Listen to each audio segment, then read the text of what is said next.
Shalom my dear friends, நீங்கள் சந்தோஷமாக நான் கர்த்தருக்குள்ள விசுவாசிக்கின்றேன். இந்த நாளிலே ஒருவேளை நம்முடைய நாட்கள் ஒவ்வொரு விதமான கால சூழ்நிலைக்குள்ள கடத்து செல்கிறது.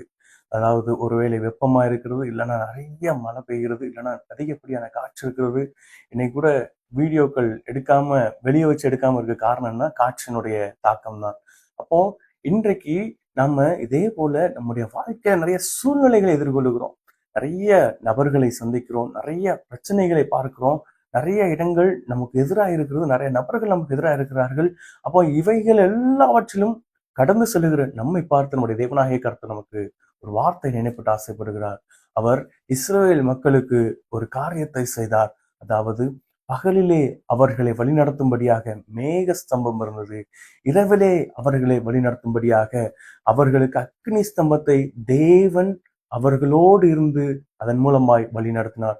வேதத்திலே அவ்வாறாக தான் அவர் சொல்லுகிறார்.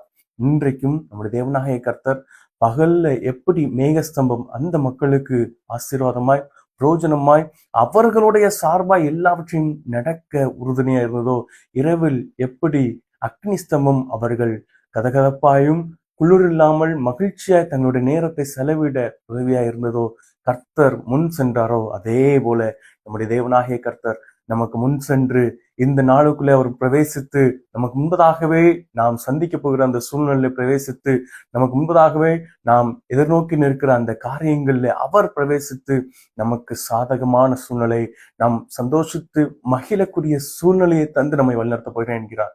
இந்த நாளில் அவருடைய வார்த்தை விசுவாசிக்கிறவர்களாய், அவர் சொன்னதை செய்வார் என்பதை உணர்ந்தவர்களாய், நாம் செல்லுகிற இடமெல்லாம் நமக்கு அனுகூலமும் ஒத்தாசையுமாய் கர்த்தர் இருக்கிறார்.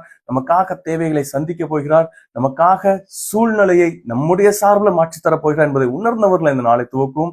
தலைகளை தாழ்த்தி ஜெபம் செய்வோம். அன்பின் தேவனே, அப்பா உன்னை வார்த்தைக்காக நமக்கு நன்றி செலுத்துகிறோம். அப்பா, எங்களுக்காக நீர் எங்களுக்கு எதிராக இருக்கிற சூழ்நிலையிலே உட்சென்று அப்பா அதில் உள்ள பிரவேசித்து எங்களுக்கு முன்பதாகவே அதில் பிரவேசித்து எங்களுக்காக அதை எங்கள் சார்பில் மாற்றி தர போறேன்னு சொல்லியிருக்கீங்க. எங்களுக்கு முன்பதாக நீங்க சொல்ல போறேன்னு சொல்லியிருக்கீங்க. அதுக்காக நமக்கு நன்றி செலுத்துகிறோம். எங்களுடைய சொந்தத்தில் அர்ப்பணிக்கிறோம். நீர் பெரிய காரியங்களை செய்யுங்க. இயேசு நல்ல பிதாவே, ஆமென். God bless you all.